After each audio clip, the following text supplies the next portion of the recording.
Happy Thursday, everybody.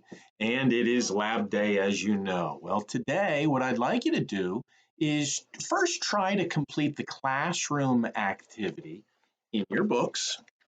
Remember these on page 193, and then work on the lab activity on the previous page 192.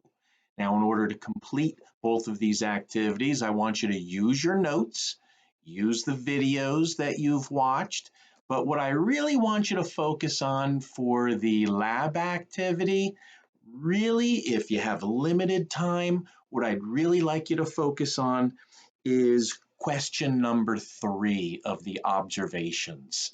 I'd like you to take some time today and go through your pantry, go through your cupboard, go through your kitchen, wherever you store your food. And I want you to check your food to see if you can find any labeling that tells you whether or not the food is genetically modified or from genetically modified organisms of any kind. So I did it myself, and I found a few foods that I'd like to share with you. One of my favorite snack foods when I am hungry and I'm driving from one place to another is Snyder's sourdough niblets. I just love having a bag of these next to me and kind of nibbling them as I go along. And if you look at the label here, it says non GMO project, and it's verified. And then there is a website that you can go visit for more information. And this is nongmoproject.org. Also, these are fat free. If you want to go to that website to find out more info, that would be a great site for you to visit. It is nongmoproject.org. So there's one food that I found in my house, but I found others too. Yes, I got curious. Actually, I have to be honest with you.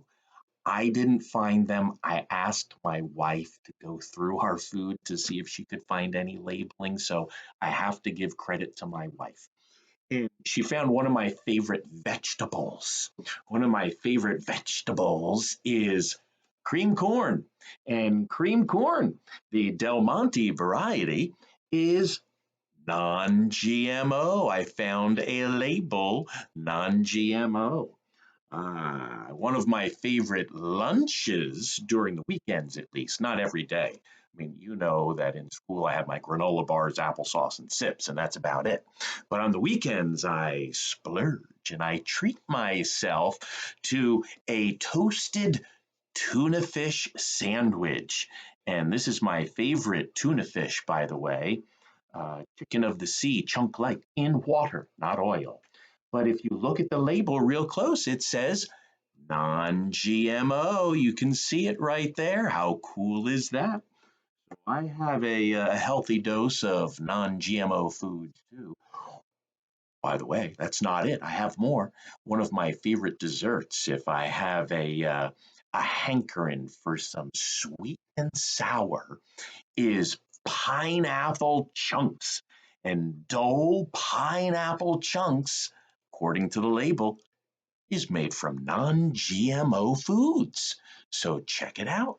All of these foods that I found, or my wife found, in the kitchen are non-GMO. So my challenge to you, ladies and gentlemen, is to go through your food at home and see how many food labels you can find that says something about GMO foods. And I'd like you to write that down on page 192 in your book. And you can also add that in the comments in Google Classroom so that I can see what kinds of foods you came up with. And I may give some bonus points on Friday's live chat if anybody can give me some foods that you found. So again, your basic assignment for today, this Thursday on Lab Day, is to try to find some non-GMO foods at home. So check out the labels and have some fun looking through some food. Just one caution, don't do it on an empty stomach, or you might be tempted to eat all of the food as you find the labels. So have fun. GMO.